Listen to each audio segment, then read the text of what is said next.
dari set sahaja, tetapi di luar set pun dia pakai tudung. Sampai begitu sekali mereka menjaga batas syariat, yang mana alhamdulillah ayat-ayat cinta, ketika cinta bertasbih, apalagi mihrab cinta, box office.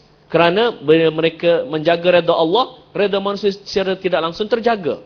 Dan saya nak bertanya kepada Dr. Zahruddin, ada kemungkinan atau tidak kita mencapai tahap ini di Malaysia? Dan kalaulah sekiranya Kelantan nak mengemudi budaya ini, apakah tip-tip ataupun panduan yang doktor boleh kemukakan supaya kita boleh melihat Islam sebagai agama universal, bukan hanya untuk kaum-kaum tertentu sahaja? Silakan doktor. Bismillahirrahmanirrahim wa bihi nasta'in. Terima kasih saudara Amin.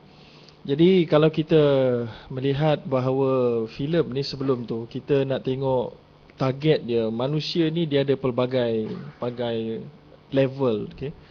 So oleh kerana itu ada yang tidak perlukan hiburan-hiburan seumpama filem, lagu-lagu biasa ini, kerana bagi mereka, bagi kumpulan yang pertama ini, hiburan mereka adalah berjihad. Hiburan mereka adalah Al-Quran. Ala bidzikrillahi tatma'innul qulub, dalam surah Ar-Ra'd. Ketahuilah dengan mengingati Allah itu hati menjadi tenang. Jadi nak release stres, buka Quran, baca Quran, dengar orang berzikir, dengar bacaan Quran. Ini kumpulan orang yang pertama. Tetapi kumpulan orang yang begini terlampaulah sedikitnya. Sebagaimana disebutkan oleh Allah SWT sendiri, wa qalilun min ibadiyasy syakur. Hanya sedikit saja di kalangan hamba-Ku yang benar-benar bersyukur, yang benar-benar boleh appreciate, yang benar-benar boleh, maknanya boleh menjaga dirinya daripada majoriti dosa. Maka oleh kerana itu, ini kumpulan yang pertama. Kumpulan yang kedua, kumpulan yang bawah sikit. Jadi kalau kita sebutkan dalam apa yang ada dalam Quran, yang paling atas itu namanya muttaqin, orang yang bertakwa. Orang bertakwa ni disebutkan oleh Umar Al-Khattab ketika mana berbincang dengan Ubay bin Ka'ab, iaitulah perumpamaannya orang yang berjalan di atas satu lorong yang penuh dengan duri, dia akan sentiasa menjaga langkahnya agar tidak terpijak duri. Itu yang pertama.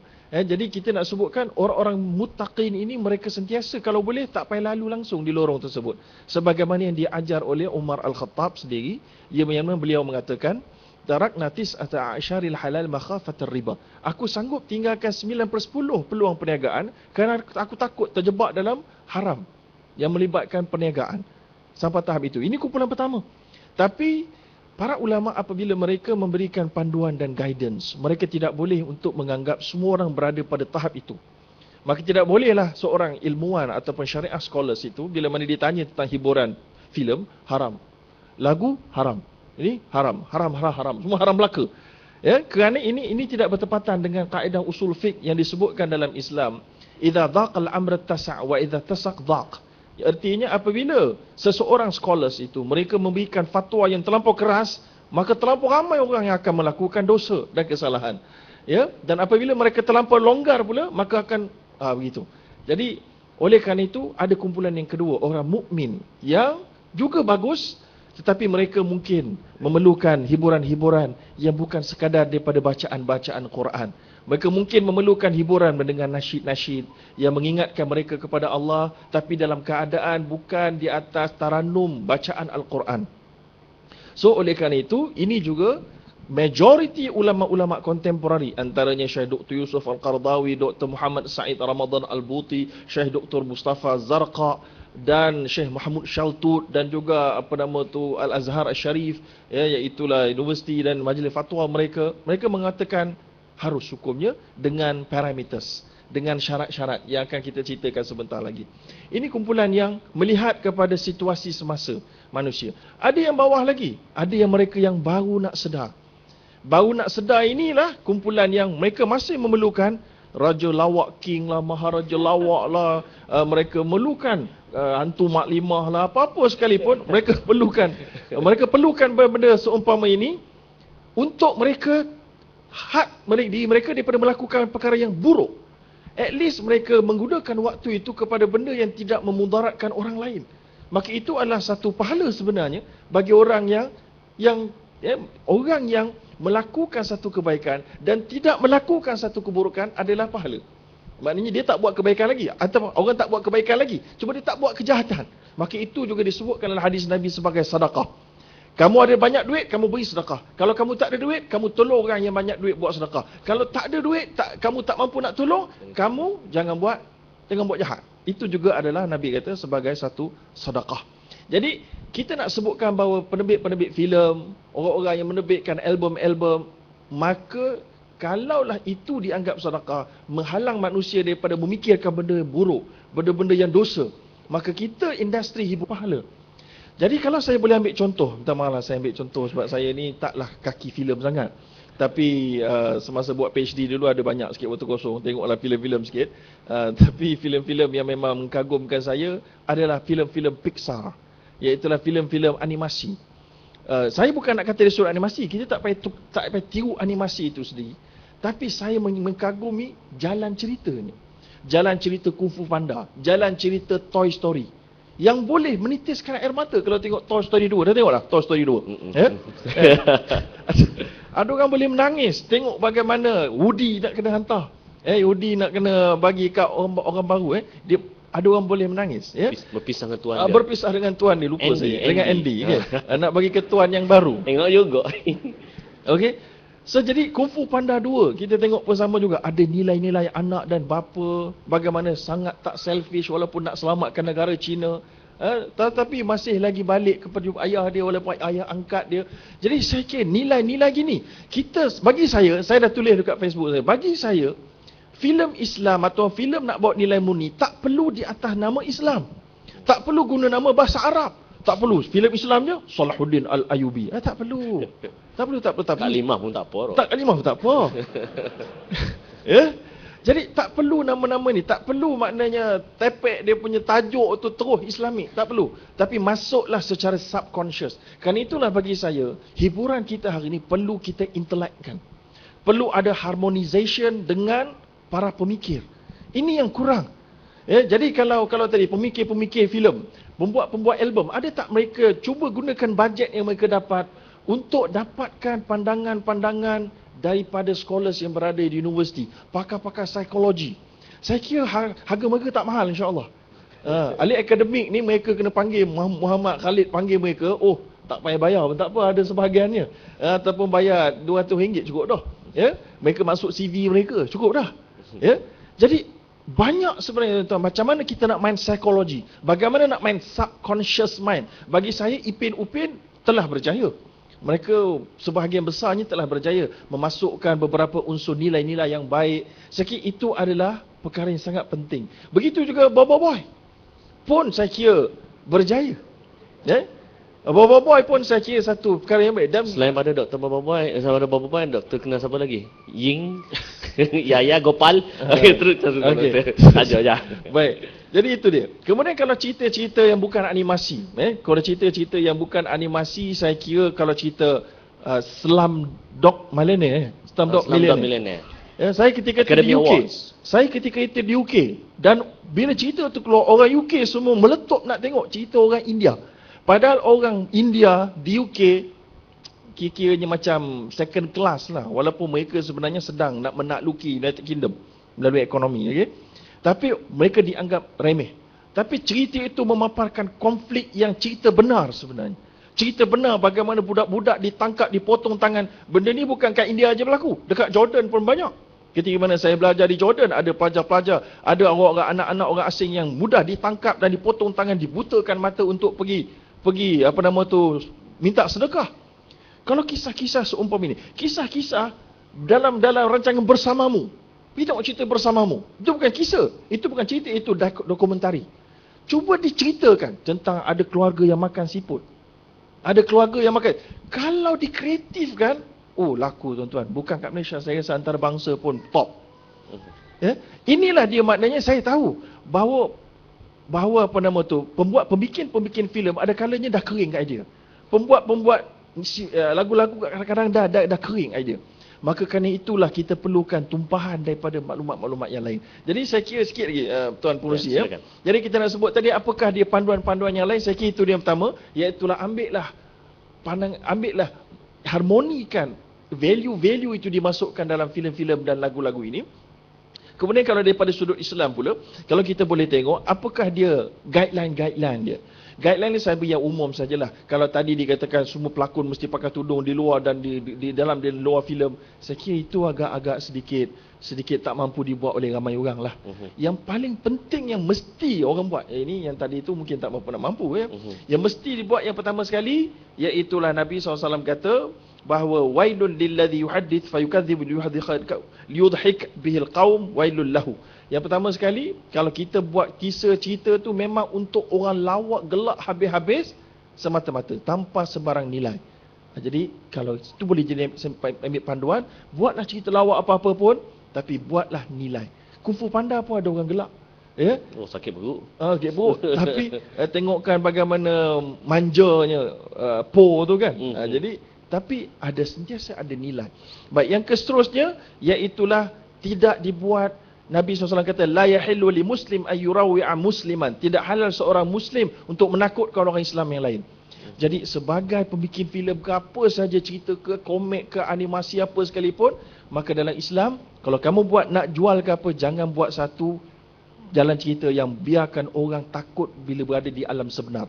Macam Freddy Krueger. Oh, itu tak tidur saya dulu. Cerita tu dia memang dia interview apa? Cerita tu diambil daripada orang-orang para psikologis. Bagaimana nak masukkan takut tu masuklah hati dalam pemikiran sampai mimpi-mimpi orang. Sebab apa? Sebab dia buat ajaran hantu tu, biasanya orang buat hantu kat mana? Kat kubur. So kita jangan pergi kubur. So kita takutlah. Kita tak kat kubur, kita tak takut. Tapi kali ni dia buat hantu dia dalam diri daily orang. Orang nak pergi berak dekat dalam toilet, hantu tarik daripada bawah. Oh, ni nak berak, orang takut. Orang, saya ingat yang dulu lah, okay? Yang baru saya tak tengok. Yang dulu, muda kecil-kecil, muda-muda dulu. Kemudian, hantu dalam bilik, dalam baring saja, tarik. Kalau ada cerita hantu, biasanya di bawah katil. Tidak, atas katil dia tarik, masuk ke dalam. Ya? Jadi orang nak buat. Jadi itu, orang keluar tu, jadi serba salah. Cerita macam itu, jual berapa banyak juta pun, tidak ada berkat sama sekali. Kerana dia dikira menakutkan orang, ya, dan juga tidak memberikan banyak manfaat. Kemudian yang seterusnya, iaitulah tidak memperolok-rolokkan dan memperkecil-kecilkan apa juga yang berkait dengan agama. Ya, yang berkait dengan agama. Ini sangat penting kerana disebutkan oleh Nabi SAW, innal rajul la yatakallamu bil kalimah liyudhik bihal julasa'ahu yahwi biha finnar, ataupun la yatabayya yuzilu bi ila nari ab'adu ma bainal masyriq wal maghrib, dalam satu riwayat yang lain. Tidak ada seorang lelaki yang bercakap satu benda, buat benda satu benda yang dia tak tahu apakah kesan dia, apakah hukum dia, mempermainkan nama-nama Allah, contohnya memainkan benda-benda nama-nama Islam, maka dia akan terlontar dalam neraka sejauh timur dan barat. Jadi ini penting.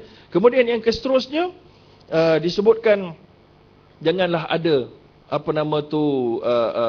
perkauman, itu biasalah, dan mengumpat di dalam itu, yang mana ini kalau hiburan-hiburan, ada setengah orang dia jadikan mengumpat sebagai satu hiburan dia, jadi banyak orang yang mengumpat tu memang release tension, sebab kita cerita pasal orang, mendengar kita keburukan orang dan seumpama.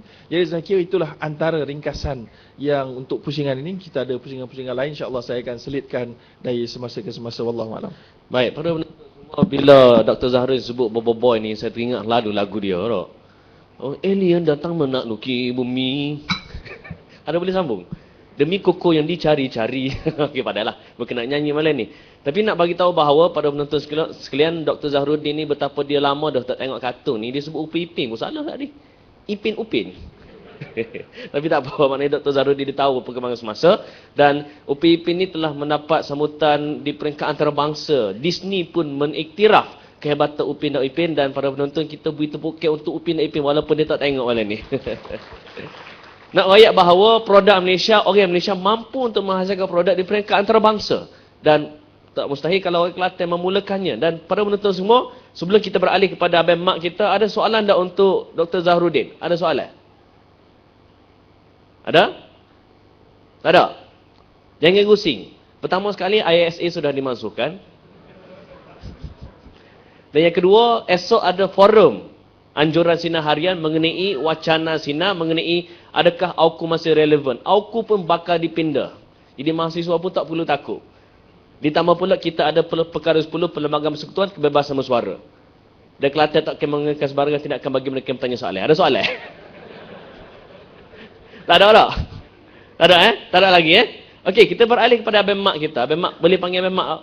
Manja sikit lah. Baik, Abang Mak, industri filem kita ada yang mengatakan bahawa sudah berada di ambang tak menentu. Sampaikan akhirnya orang perlu membuat sesuatu yang boleh merosakkan minat masyarakat untuk untung. Dan saya pernah dalam satu forum bersama Khair Rahman. Saya tengok dia ni buat lawak je. Rupa-rupanya dia seorang pemikir.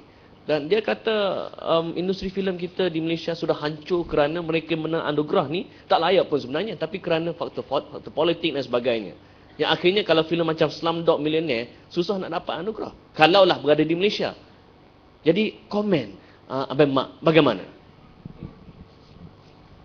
Okey. Filem kita semakin hancur abang rasa memang ada benarnya kot, termasuk dalam filem abang sekali ya mak.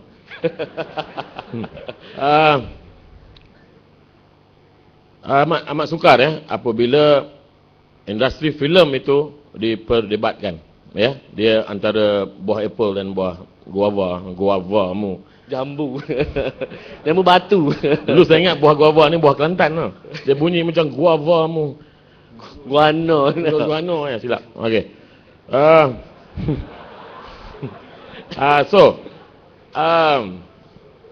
Macam awal tadi ya, abang dah cakap mengenai niat pembikin filem itu sendiri. Ya. Macam saya sendiri tak pernah lari daripada niat untuk membikin filem untuk masyarakat. Ya, masih memegang ya asas 50 di mana seni untuk masyarakat kita. Abang pegang kuat. Apabila berkatakan untuk masyarakat, hiburan untuk masyarakat, dan sebagai pemimpin pembikin, tahap hiburan itu di atas tanggungjawab kami, tanggungjawab pembikin. Ya, setiap filem yang saya bikinkan dengan penuh tanggungjawab. Saya tak akan lari daripada filem saya. Kalau filem itu tidak laku, saya tidak menyalahkan penonton tidak faham. Saya akan menyalahkan saya niat membikin filem itu tersalah sasar. Ya. So apabila orang kata filem kita semakin lama semakin jauh lari, banyak cerita hantu, sampai Dr. M pun cakap, tapi saya tak tahu lah Dr. M ni tengok filem ke tak kan. Saya rasa dia tak tahu pun nama Idham ke kan. Memang banyak satu ketika trend cerita hantu, ya. Selepas ini akan ada trend cerita yang berunsur dakwah sedikit, seperti Ombak Rindu. Ya, nanti akan ada cerita ombak mengalun perlahan ke apa ke. Orang dah kita buatlah, pakaikan tudung kita buat. Ya, berbalik kepada abang cakap tadi, niat dan adakah cukup ilmu si pembikin untuk membuat such film.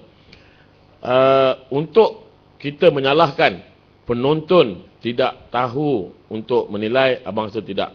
Penonton tetap penonton. Pembikin filem itu sendiri. Abang bukan cakap bagi pihak pembikin filem, abang cakap bagi pihak diri abang sendiri. Ya, bagaimana apabila orang tidak suka akan filem kita, kita harus terima, ya, dan perbaiki filem itu.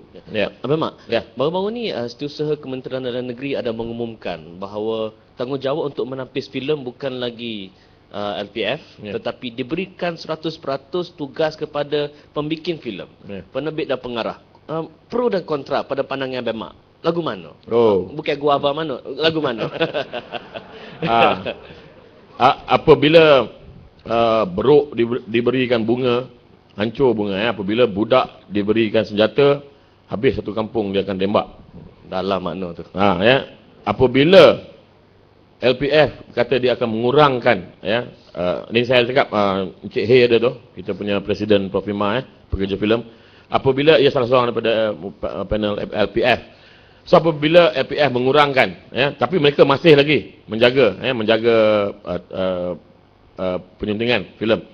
Apabila mereka ingin mengurangkan dan tanggungjawab itu diserahkan bulat-bulat kepada pembikin filem, pertama sekali Al-Hijrah interview saya memang membantah, ya, kerana pada saya sendiri ni yang taklah tua sangat tapi rasa dah tua pun perlu, ya, perlu diteliti filem saya, perlu ditegur dan perlu dipotong jika terdapat sesuatu yang tidak menyenangkan, ya, apatah lagi pembikin filem yang baru, yang muda, yang ingin menjerit, ya, mereka ingin menunjukkan yang mereka itu seorang pembikin filem tahap dunia dan terpaksa memasukkan unsur-unsur yang tidak perlu di dalam filem, unsur-unsur negatif yang tidak perlu pada budaya dan agama kita, mereka akan masukkan, ya, baik daripada bangsa Melayu ataupun bangsa bukan Melayu yang telah jadi, ya. Apabila ada LPF telah memotong. Cuba bayangkan jika tiada tanggungjawab LPF memotong adegan-adegan itu. Setahun dua mungkin penonton akan reject, ya, filem yang kita kata ini bukannya filem berbudaya Melayu. Setahun dua, masuk tahun ketiga orang sudah mula berjinak, ya, budak-budak sudah mula okeylah cerita ni. Maka apa kata dalam masa 5 tahun akan huru-hara lah golongan muda-mudi yang mereka ingat mereka terlalu cool untuk menonton filem-filem yang berunsur ada kekuningan di dalamnya itu. Makin lama saya rasa benda itu akan jadi biasa, dan apabila menjadi biasa, apabila ianya dilakukan oleh masyarakat kita sendiri, kita tidak memandang serong terhadap perbuatan itu kerana filem menghalalkannya. Ya. Memang adakah pengarah-pengarah ataupun penerbit filem kita dah kurang kreativiti sampai mereka tidak ada kepelbagaian dalam filem? Saya tengok macam di Hollywood, mereka boleh mencetuskan semangat cintakan negara dengan Captain America. Tak perlu terlalu serius, tapi secara santai mengajak ke arah mencintakan negara. Walt Disney sebagai contoh, lebih Islamik daripada kadang-kadang filem-filem Melayu kita yang memotivasi, menginspirasikan. Jadi adakah sudah tiba masanya mungkin Abang Mat boleh cabar mereka-mereka yang mengajar agama di Kelantan ini bangkit menjadi pengarah filem? Macam mana Abang Mat? Nanti abang pula tak boleh cari makan pula dah semuanya. Dan pada abang itu adalah satu usaha yang sangat, ya, saya alu-alukan, ya, menyuntik unsur-unsur keagamaan di dalam filem. Okey, bagaimana yang para hadirin tahu, saya mula filem saya dengan filem komedi, ya, kemudian kepada social kritik, dan filem terakhir saya adalah sebuah filem yang berunsurkan dakwah, ya, tetapi saya tidak membuat cerita dakwah per se. Maknanya saya kata tontonlah filem ni, filem dakwah, tetapi banyak menceritakan mengenai kematian. Adakah kita sudah bersedia, ya, lebih-lebih lagi golongan remaja bersedia menghadapi hari tersebut, ya, walaupun filem itu dilakonkan oleh Awi, ya, sangat rock, walaupun filem itu ada motor besar, walaupun filem itu ada aningan motor Willy, Wikang, semua ada. Tetapi bukan itu yang ingin saya tunjukkan. Akibat kita lalai, ya, manusia akan lalai sehinggalah hari dia nak mati. So kalau kita diizinkan ataupun diizinkan oleh pihak menganjur, mungkin akhir nanti kita dapat tontonkan sudetan filem itu sepanjang 12 minit kalau sabarlah.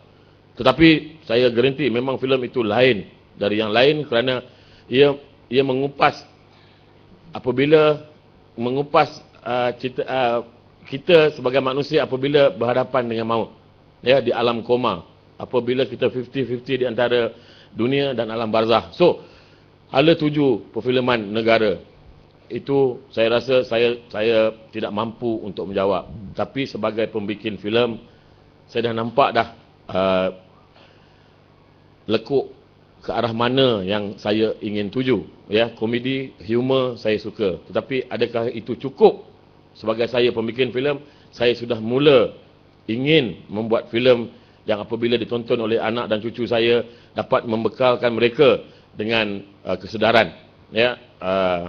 Saya rasa untuk menjawab keseluruhan industri filem saya tidak mampu, ya. Tapi sebagai peribadi, saya sudah nampak hala 7 perfilman saya dan rakan-rakan sudah mula, mungkin faktor usia juga, sudah mula menampakkan kesedaran yang besar, ya, tanggungjawab terhadap agama, ya, di dalam seorang pembikin filem. So abang cabar siapa untuk mempersoalkannya. Baik, terus ada soalan. Abang Mat terus melontarkan persoalan. Ada soalan? Okey, silakan. Sila sebutkan nama dan terus ajukan soalan pada siapa. Mic tak bunyi. Minta kepada pihak teknikal pastikan mic itu berbunyi. Okey, bunyi dah. Silakan. Bismillahirrahmanirrahim. Assalamualaikum warahmatullahi. Saya Nick daripada Kota Baru. Soalan saya pada Abang Mat, boleh tak tolong setakat yang saya dengar tadi, Abang Mat cuma sebut faktor yang menentukan filem tu penonton dan pembikin filem. Tapi sejauh mana politik memainkan peranan dalam menentukan apa yang penonton lihat? So pada masa yang sama kita nak tahu juga hala tuju filem Malaysia ni adakah bergantung pada iklim politik tu sendiri? Wallahu alam. Okey, politik tu sangat luas. Abang kemari ni pun atas dasar politik ni. Sebab abang nak tahu. Sebab abang nak tahu politik apa maksudnya politik itu. Kita hidup pun kita dengan berjiran pun kita ada politik. Ya, so politik boleh saya tak spesifikkan. Spesifiknya katalah PR memerintah selepas ini, adakah akan berlaku satu hal perubahan dalam filem yang akan dihasilkan? Wallahu a'lam. Alright, terima kasih. Gitu soalannya. Okey, silakan. Memang. Sejauh mana yang saya sudah involve dalam dunia perfilman ini, tiada pengaruh mana-mana politik untuk mempengaruhi kutipan ataupun cara kami membuat filem. Kerajaan ada memberi dana untuk membuat filem kenegaraan, ya. Tetapi abang rasa tidaklah disuruh buat filem pasal BN. Ya, dia suruh buat cerita estate tu yang abang buat yang mengenai integrasi kaum. Ya, bagaimana hidup berharmoni masyarakat antara masyarakat Melayu dan masyarakat India. Tapi ni entertainment untuk yang peringkat ke-63 lah, bukan